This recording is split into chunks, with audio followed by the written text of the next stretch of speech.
98% of people in the world are not part of the 2% club. They're not going to make it. The good news is you have everything to do with whether you want to get to that 2% or not. Like you are 100% of the responsibility. Sure, there's a little bit of luck play in that, but you have 1% of control whether you make it or not. You're a working professional, but struggling to balance the workload of your career, family, obligations, and preparing for your financial future?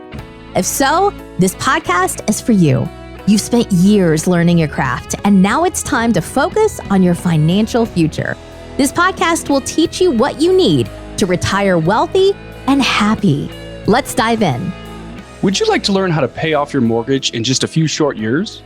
In this episode, we get to learn from Sam Kwak, a two-time author, real estate investor, and mentor.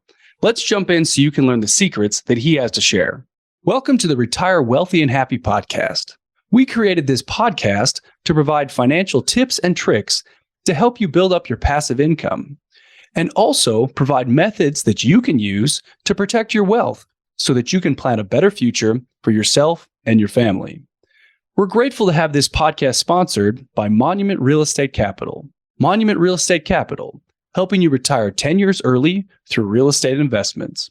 On today's episode, we're excited to have Sam Kwak with us. Sam is a real estate investor. He's an entrepreneur. He does some coaching. He's also written a book or two. He currently lives in Illinois with his wife and daughter, and he's also working on getting his pilot's license. What a fun thing to do. So today we're going to talk a little bit with Sam about how you can get started in real estate investing, how you can break free from your mortgage. He has some unique tips to learn to pay off your mortgage and to use infinite banking to grow your wealth. I'm excited to hear about this one. I honestly don't know very much about infinite banking. So with that, Sam, thanks for being on the show today. We really appreciate you scheduling some time to be here. And we're going to start by just letting you share a little bit about your background. Tell us how you got started working in real estate and working with your brother to, what is it, the Kwak Brothers Real Estate? Is that what the company that you're running? Yeah. And Carl and Ben, appreciate you having me on, and love to share a story. And what I would like to do, hopefully, is anyone listening to this will walk away with some value and some aha moments and at least one actionable items, right, for them to go and improve whatever aspect of their financial future. So just like what Earl and Ben, just how they kicked off the intro, and it was a good intro, by the way, factually accurate. I'm glad you didn't pick one of the other Sam Kwaks out there and read his bio. It was probably X-rated or something, right? There's a tennis player that's also named Sam Kwak, an attorney actually here in Chicago that's also named Sam Kwak. So I get confused as one of the Sam Kwak clone armies out there. But anyhow, my humble story begins back in, well, as you can see, I wasn't born here. I'm actually an immigrant from a small little country known as South Korea, right? Woo, go Squid Games. And funny enough, I've never seen that show. I've seen references, but come as an immigrant back in 1999. And I was only 7 years old, young kid, came to the country not knowing the culture, the way of life, the language. The only people I knew, obviously, were my two parents and my brother. So when I got here, everything was a shock. And fast forward, not having the cultural context, as well as living in this country, being born here, and not having parents that maybe had the kind of the background knowledge on everything on how finances work. Obviously, I had some disadvantages, right? In terms of one example is I didn't even know the word entrepreneurship until I was 19. Someone told me, he's like, oh, you're such an entrepreneur. I'm like, what is that? Right? Like, what does that mean? And when I saw the word, I'm like, how do you pronounce that? Entrepreneur, what? I didn't know until like 19, right? And it wasn't also until when I was, I think, 20, 21 years old, I read the book, Rich Dad, Poor Dad, right? I mean, every single real estate guy, it's like the book of Genesis for all real estate investing. If you haven't read it, you're missing out. But I read that book, and that ultimately kind of sparked a series, a binge really on self-help books, right? I didn't really enjoy reading up to that point because high school and middle school, they make you read, Huckleberry and Finn and stuff that as teenage boys, like whatever, right? But it wasn't until I was 20 when I thoroughly actually picked up reading as I love this. I'm actually learning how to make money instead of reading some fictional James and the Giant Peach or whatever. Started reading, and that's when I started getting intrigued with this idea of investing in real estate. That's kind of where the journey began. So that was 2013, 2014 is when we officially said, hey, let's go and actually make a leap of faith. But really before that, Daniel and I are just normal college kids. We're attending this small Christian college out here in Midwest and just making our way through life, hoping that we could graduate, get good grades, get a good job and work for 40 years. And maybe retirement even wasn't even on the radar, right? You're just At that age, 22, 21 years old, your goal was let's make it through life as fun and excitement as possible. Get all the chicks, right? Get invited to parties. That's all you're thinking about. That's honestly who I was, right? Until the Rich Dad Poor Dad book and subsequently the sleeping giant of a passion woke up. But honestly, at the same time, I was conflicted because you have your school professors, your peers, your parents going, oh, no, you got to finish school. You got to get a good job. You got to stay on track, do the normal thing. And obviously over here was the pathway to real estate investing, entrepreneurship, doing it something different. So I took a lot of leap of faith. I was conflicted because I knew we would get criticized. People would make fun of us. We would be coming out of the social norm, right? What the 98% of the people are doing. Obviously, took the leap of faith, started getting into real estate investing in 2014 in our dorm room, right? And that's kind of where the story begins. Yeah, interesting, Sam. I coached for Robert Kiyosaki back in 2003, 4, something like that, right after the success of his Rich Dad, Poor Dad. At the time, he was pumping out maybe 2 or 3 books a year, and he never really wrote them. He always had, they were kind of ghostwritten for him, but he contributed to a lot to them, but he always had somebody else to help him write them. I don't know about Rich Dad, Poor Dad. Yeah, he's a smart man for doing that. That's good. Yeah. Interesting. In my coaching, I learned, I don't think there's a single person that could pick up Rich Dad, Poor Dad today and figure out how to invest in a piece of property because it is not real estate oriented training. But I very rarely do we interview anybody who doesn't credit their desire to go on and improve their life to picking up the copy of Rich Dad, Poor Dad at some point. It's incredible motivation. I think you got to get your actual real estate skills from reading something else besides Kiyosaki's books. How's that? I like to say the entry for a lot of people, right? It's what sold you the idea of real estate investing and its possibilities. And then from there, obviously I had many mentors and coaches and books. So I guess to kind of pick back up from that story, 2014, the first thing immediately we did was reading the books, right? We started reading all the books that we found online, joined online forums, YouTube videos, free seminars disguised as obviously sales pitches, right? You go and it's like, you're here to learn how to invest in real estate. And all you saw was just testimonials over testimonials. And then obviously at the end, they'll go, all right, go to the back of the room. That was me at the back of the room back then, by the way. and nothing wrong with that, right? I'm in that industry as well. And I totally get it. So done that and did all the surface level learning. And obviously, I remember one day we were so like pumped up. We were so brave. I don't know, like we were on some kind of, I'm sure we were on some kind of drugs. I don't know. Not really, but like we were so brave. We scoured through Zillow and found a property for sale. It's for sale by owner. Actually, it wasn't. This is a different property, but we found a property that was listed. I mean, I was 21 at the time. Made an appointment with the listing agent, showed up to the house and walk around. And the real estate agent, the whole entire time, she was like in her 40s, 50s, I think. And she was looking at me all skeptical. And I'm 21. I look like I just came out of the womb or whatever. And I'm walking around looking at the property and she asked some questions like, okay, so what are you looking for? Right. You know, do you have a family? Are you married? And I'm like, no. And I told her I'm a real estate investor. In fact, it's so funny. I said this, young kid, don't know anything. I'm like, no, in fact, I'm going to buy this. I'm going to put this on contract and I'm going to sign it. I'm going to wholesale it for a fee. And the moment I said that, a cat in my mouth, she's like, you need to get out. You're wasting my time. What are you doing here? And she literally kicked me out. I walked away feeling really embarrassed. I'm like, what the heck did I just do? Like, I didn't cuss her out, did I? Like, what happened? And obviously, little do I know, that's not what you do. Or most of the times, real estate agents don't really understand what happens. But that was one of the things that we had to do. And we've been like literally grinding it out, trying to figure out how to make this work. In fact, we were at a point where we couldn't pay our rent. So I was driving for Uber for like a short period of time just to get rent paid and stuff. So the pivotal moment was, I remember going to one particular meetup or this gathering of real estate investors in the area. And they had a bunch of people in the room that actually were doing really well. I mean, a couple hundred units, a couple hundred doors, guys making millions of dollars a year, flipping houses. I mean, they're building an empire literally in our backyard. And I took a couple of the guys out to lunch and asked them, hey, how are you doing what you're doing? Can I learn from you? Can I get mentoring from you? And obviously, a few of them had coaching programs, mentoring programs. So we liked one of them and we did end up paying the mentoring fee, got started. We literally showed up to the mentor's office, I think at least once or twice a week, just shadowing, learning, listening to the conversations when it comes to raising money or negotiating for the deal, watching how the paperwork is done. So literally seeing all those steps and seeing what works, what doesn't.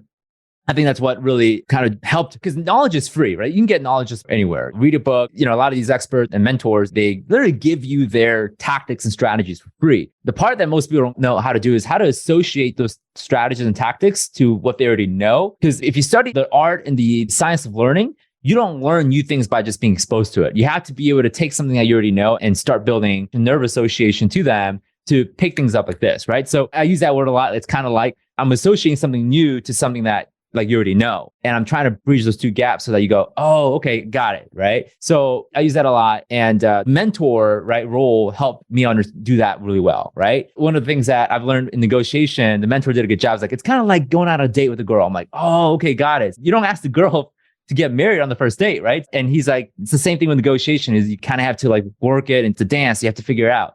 I'm like, okay, got it. And then that helped me learn how to negotiate. So started in 2014, and it wasn't until 2017, like 3 years of learning, grinding it out, right? Doing all these things. Until 2017, April is when we closed our first real estate deal.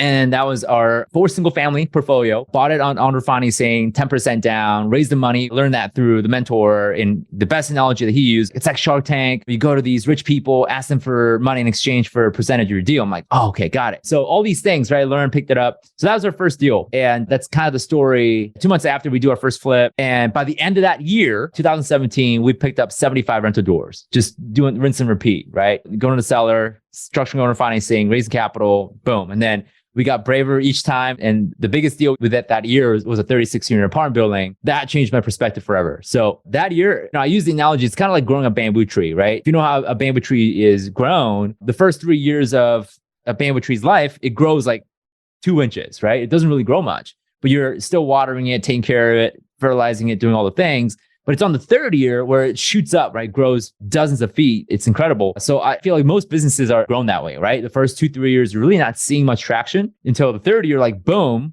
something happens and then just takes off from there. So that's pretty much the success on the real estate investing side. And that's the journey. 2017, man, it was 5 years ago. I can't believe that time goes by so quick. So that's the origin story. Sam, are you saying that it took, and I'm not judging here, are you saying it took 3 years from the time you started till you got your first deal? Yeah. The reason I'm asking this specifically is because I want our listeners to recognize that anybody can do real estate investing, but it's not like you can just jump in tomorrow and make millions of dollars. There's a lot of learning. You're either going to learn it one way or you're going to learn it the painful, expensive way by making some bad choices. So one way or the other, you're going to learn it. It just takes a while. So thank you for being that honest with us. And I want to kind of segue into, you're the author of a couple books, which we're going to talk about today. The first one, I believe, is called 0 to 75 Units in 1 Year, right? That's one of your books. And I'm assuming that's based on the story you were just talking about, right? You want to talk more about that book and tell us anything about that one? Yeah, honestly, so that book, we don't hold bar. We share all the tactics and strategies that we've used in that process of 0 to 75 unit. We take each of the deals that we've done and turn it into a case study and break it apart. Hey, this is what we did. This is why we did this. And here's what went wrong. And there are embarrassing parts of that story where I got into a bad deal and I had to sell it, and it gets messy and dirty. It's not unicorns and roses all the way through. And I'm sure you guys have some stories like that. Those are just battle scars that you earn. It's tuition you pay, right? That's what I like to say as part of being successful. That's all the tactics and strategies. Again, like we give this away, just knowing that some of you guys will get it, some of you won't, but that's okay. It's just all part of the process of learning. And then we're actually working on another book, literally called Your First Deal Playbook. So we recognize that, okay, there's a ton of knowledge, ton of information out there in the world of internet. We're no short supply of that. The one thing that we recognize is that it's the wisdom to apply these knowledge. I feel like that's lacking. And a lot of that just comes from mentorship and having relationships with people who are already doing it. So we're working on that book next. The other book we wrote along the way, and this is kind of switching gears, is a book called Break Free from Your Mortgage. And this is something I discovered along the way. Yeah, we want to hear about it. So that we're going to do that as a whole subject. Okay, let's do it. All right. So with your first year of buying property stores, you were talking about buying a portfolio, you talked about flipping, you talked about buying an apartment complex, and that was 5 years ago. Are you willing to share with us what you're currently focusing on with your real estate portfolio? Yep. So we're now kind of shifted and pivoted. So along the way, and back in 2020, literally in the middle of COVID, I am not shy about admitting my defeat and failures, just because, again, it's all tuitions, man. You just pay along the way, right? So 2020, we launched a private equity company. We shelled out a lot of money for this. And we're like, let's go tackle big stuff, right? Like, let's take over the world. And we launched a private equity company, and we started with a group of people that we knew and built relationships around with. Had some phenomenal people in this group and started private equity, started raising money. And without getting into the weeds of it, I think the biggest pitfall that we faced was we didn't have traction. I think we were too heavy to lift off. If I'm giving you like an airplane analogy, here we were in this like Cessna, small little airplane, and we were trying to fit like 6 people in there and trying to take off at the same time. And like, it was not happening. And the reason why I think the bottom line is we ended up shutting it down about a year ago. The reason why we didn't take off is I don't think we had a very clear process of what we wanted to do. It's kind of like trying to explain what you do to a 90-year-old grandma. That's my litmus test. Is if you have a successful business, if you can explain what you do to your 90-year-old grandma, right? So if I go to my 90-year-old grandma and go, hey, grandma, this is what I do. I raise money from institutional partners and do this, right? We have a satellite core fund. And, obviously your 90-year-old grandma's like, oh, that's really nice, honey. That's really nice, right? But if you can explain it to a 90-year-old grandma and make it so easy to understand, you might have a winning formula, right? Confused mind that can't make decisions. So I think we had a very confusing formula, even to our investors that we were trying to raise money from. And at the same time, we didn't have a clear identity as far as what are we doing? What's our asset class? Like, what are we trying to do? What's our niche, core competency? What's our unique ability, as Dan Sullivan will call it? I think we lacked that vision. Yeah, we were just burning money at that point. And so all of us partners were like, yeah, this isn't working out. So let's shut it down. And again, I wouldn't say it was a waste of time, waste of money.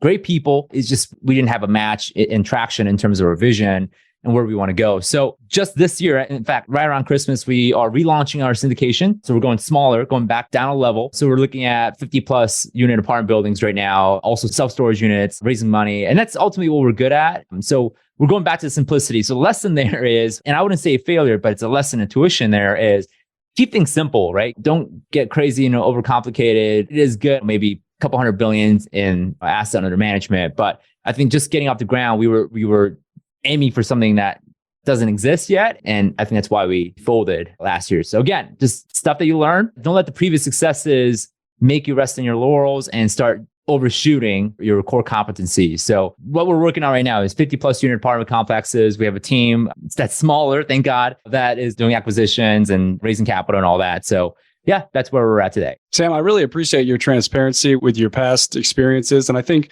one of the things I want to pull out for our listeners is that whether you're talking about real estate or business, if you're serious about starting something, being focused and having a specific plan about what you're doing is extremely important in your ability to be successful. Because I have a lot of people come to me and say, hey, I want to be a real estate investor. And I say, great. Well, what of the 1,000 options do you want to do in real estate? And they're like, I have no idea. I just want to be a real estate investor. And when you can really start drilling down into what their skills are, what they're interested in, there's a lot of ways you can make money in real estate and in business in general. And when you focus on what you're good at and what you want to be doing as far as either real estate investing or business goes, you have a much greater chance of being successful. So thank you for sharing that with us. Yeah.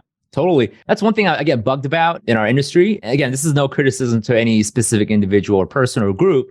But I mean, if you flunk big, right? Let people know that you flunked and you learn from it. It's scary because, again, part of what we do, and now you can relate to Ben and Earl, is, when we raise capital, you're literally being entrusted with other people's money. And when you have to admit defeat or a tactical retreat, I like to call, it's hard because you got all this inner voice going, oh, what if they hate me? What if they sue me? What if they do this? Right?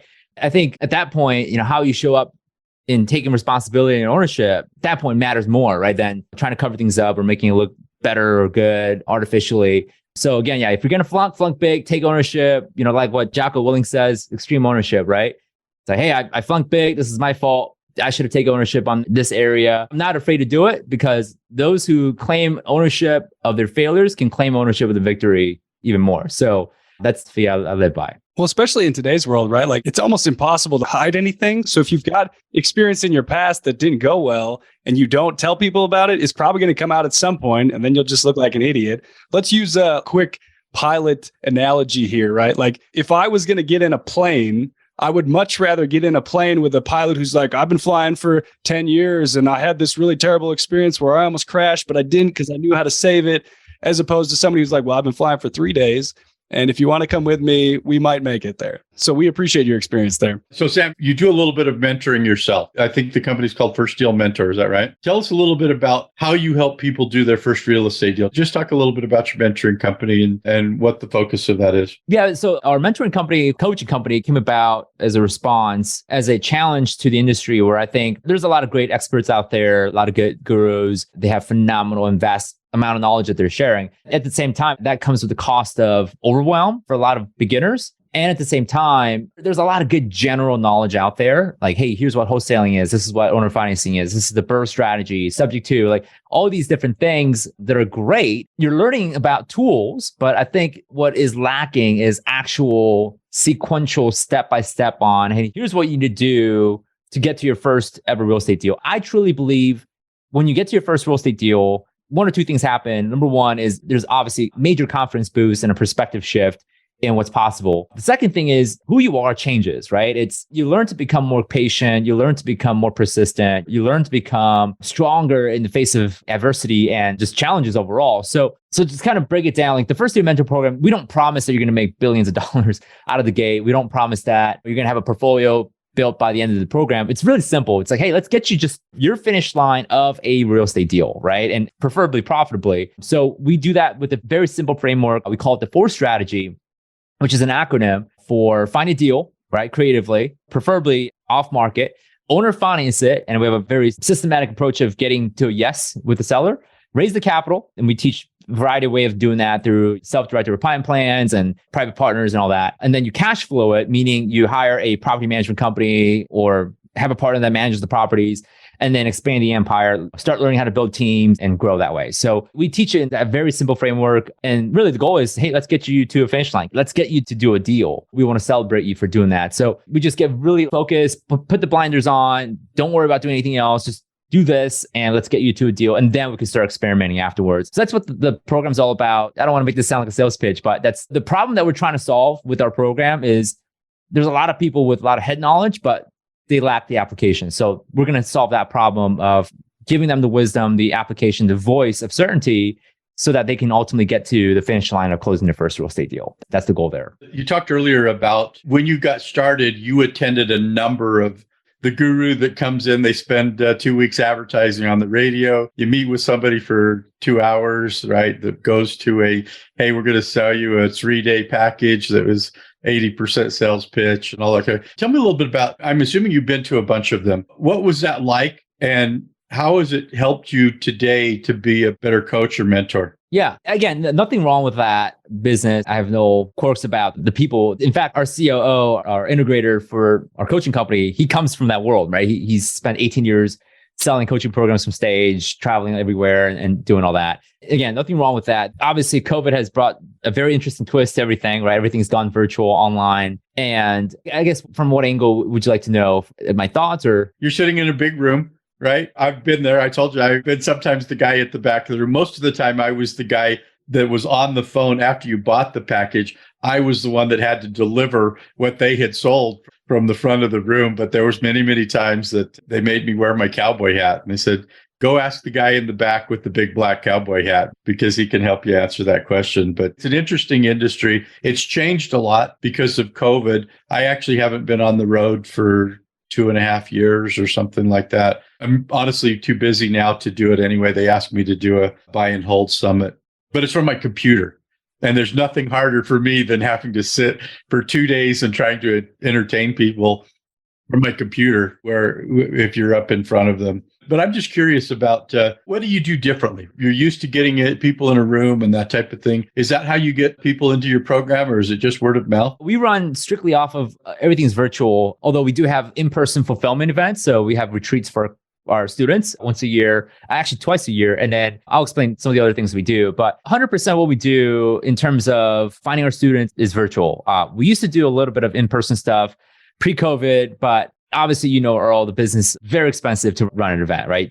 Especially if you do stuff on a hotel, right? You got to get the hotel coordinated, people flying in and out, and it's expensive. So we run everything online advertisements. We do have an affiliate JV programs that come along our way. And we have them go through our process of enrollment. They attend a series of free coaching, training webinar, as well as we actually have live workshops we do once a month, just kind of as a demo of what we teach and what we do. And a lot of times those workshops, we actually have our students teach them. Our students will get to a point where they hit their first real estate deal. They have this fresh waves of confidence. And we actually invite our students to become speakers of our own events.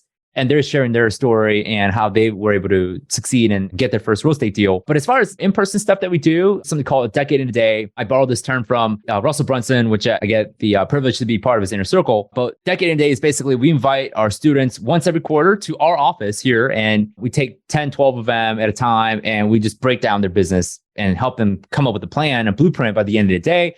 We also do a property tour. So we actually take them on our vehicles, and then we go to some of the properties we've closed and done and show them around. So like actually seeing, like helping them see the tangible result of what's possible, obviously does something to their belief of giving them more confidence and certainty. So yeah, we have an element of in-person stuff that we do, but most of the stuff that we provide is virtual through Zoom and weekly Zoom calls and all that. So yeah, that's pretty much our mentorship is built. Interesting. I worked for Kiyosaki and Carlton Sheets, the same company that I mentored for, did both of them at the same time. The tuition at the time, it was probably a lot for people at the time, but it was pretty nominal by today's standards. I don't think I can take my wife out to dinner for what people were paying for it back then. And then progressed up to the point where we had people who were paying $50,000 to attend a bus tour, right? To get to a commercial training that they were sold a mentoring package for another $25,000. I mean, it's big time money. I'm really excited to say that the people, I don't know what the difference was.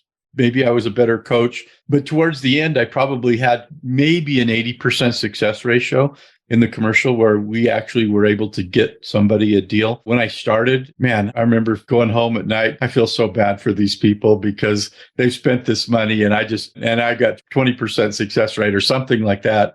It's definitely an interesting industry. I don't think it's because they spent more money that they got more, that they were more able to succeed. But tell me what you think. I mean, you've worked with mentors yourself. You've run a mentoring program. What do you think is the difference in whether people are able to succeed with the program or whether they falter with it? Great question. Yeah. So the attributes I see of people who succeed and who don't, I tell these to my students all the time. I told them, hey, the bad news is 98% of people in the world are not part of the 2% club. They're not going to make it. The good news is you have everything to do with whether you that 2% or not. Like you all have 100% of the responsibility. Sure, there's a little bit of luck play in that, yes, but you have 1% of control whether you make it or not. And a lot of times it has to do with, I think it's just a mindset. And this is probably the hardest thing to crack is the mindset of people thinking this is a lottery ticket, right? They come in, go, something's going to happen to me versus me happening, right?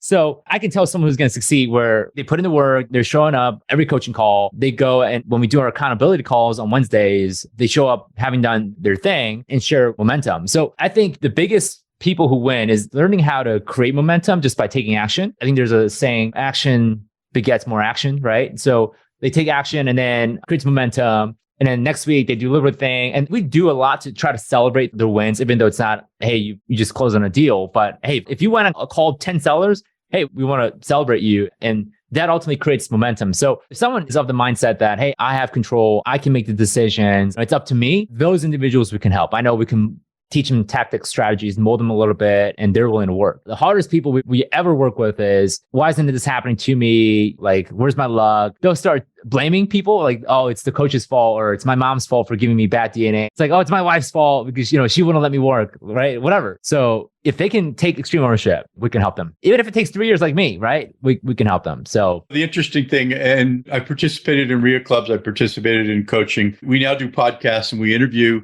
a number of people that similar stories to you.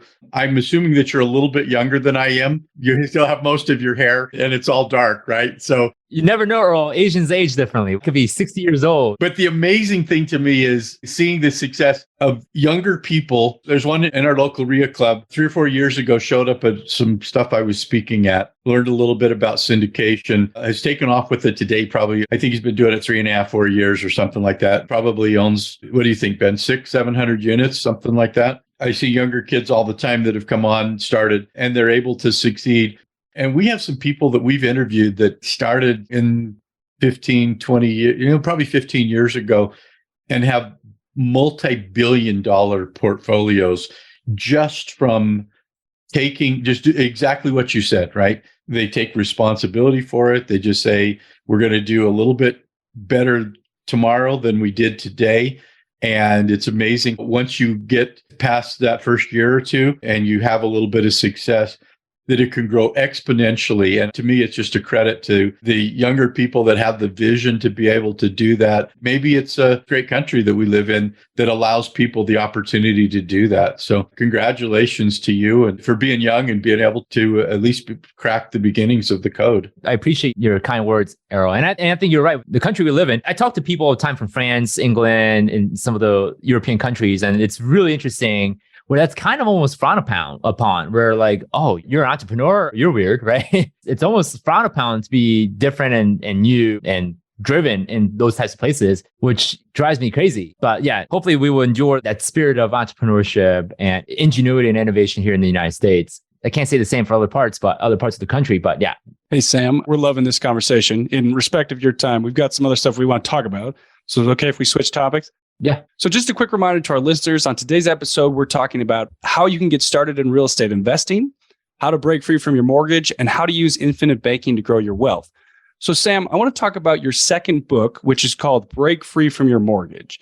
And I'm really interested in what you have to say about this because it's a slightly different mindset than I normally bring to the table. So tell us, why should someone focus on paying down or paying off their mortgage? Yeah. So it's funny, like I said, all the real estate investing, entrepreneurship stuff, and this topic kind of feels like the antithesis of that, right? It feels opposite, but I can hold the two, what appears to be contrary in the same mind. My argument for this is that when it comes to paying off your mortgage faster, and I know immediately some people are like, oh, it sounds like a foolish idea. Why would you ever pay off your mortgage, right? And obviously the argument I hear all the time is, Sam, why not take the money you would, pay off your mortgage and put it in the markets instead? Or why not focus on investing more or let inflation erode away the interest cost over time in a span of 30 years. I get this all the time. I have conversations with financial advisors about this. My answer is pretty simple. I have a different answer for investment properties. With investment property, if you have a performing debt, great, keep it, whatever, right? If you take on $20 million debt that gives you 20-30% return on cash, great.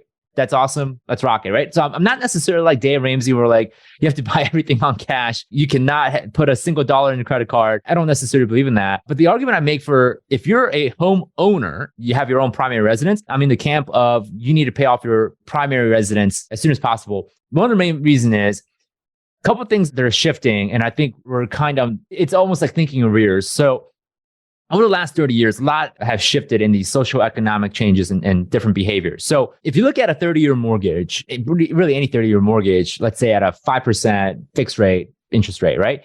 You're likely going to pay close to about 90 to 100% in what's called TIP, total interest percentage, right? So if you have $100,000 principal balance mortgage, 5% fixed rate, you're going to pay anywhere close to $90,000 to $100,000 of interest in the span of 30 years. It's math. It's not my opinion, right? Majority of that $90,000 to $100,000 of interest you'll pay actually happens in the front end of the mortgage, meaning in the first 5 to 10 years, vast majority of your monthly payment is actually going towards interest. If you don't believe me, check your mortgage amortization schedule. You'll see it.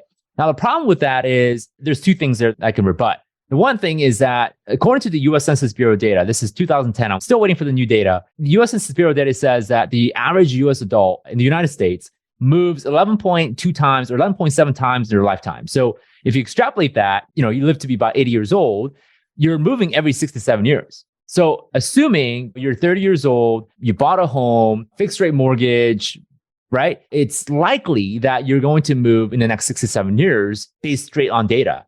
And that might be because you live in California, so you decide to go to Texas. You have a new job and you have to relocate to other parts of the town, or you need 5 kids, so you need to buy a new home to support your kids. Or you're on the other end where you're 50 years old, you're empty nesters, and you have to now downsize. People are more mobile than ever before. Day and age where you settle down for 30, 40 years, work for the company, they take care of you with the pension plan. No, that's not normal anymore. I mean, that's kind of long gone.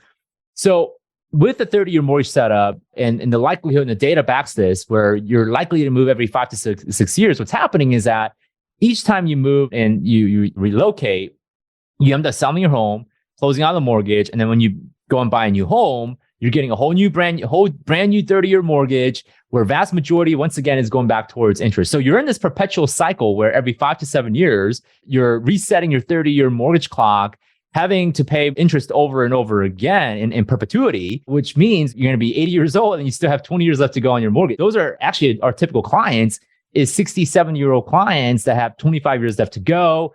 And by the time they're going to be done with the mortgage, I mean, truth be told, their mortgage will probably outlast them. And it's a sad thing to say, but it's true. And a lot of times my clients that are 40 and 50, they don't want to be at 62, 65, still have 20 years left to go on their mortgage, and it's eroding away their cash flow. So I would make the argument specifically for that case scenario. For investment property, it's not the case, right? Like when your tenant moves out, it's not like your mortgage has to reset, right? You keep your mortgage, you hold on to it. As long as you hold on to that property, you're riding on the amortization cycle. The other part of the inflation argument is that's an argument for bond purchases and bond investments where the interest yield is linear, right? You get same amount of interest every year. So yeah, inflation will hurt value of bond. Whereas amortization with mortgage is front loaded. So inflation really doesn't help you there the long run, because most of the interest you've already paid up in 5 to 10 years.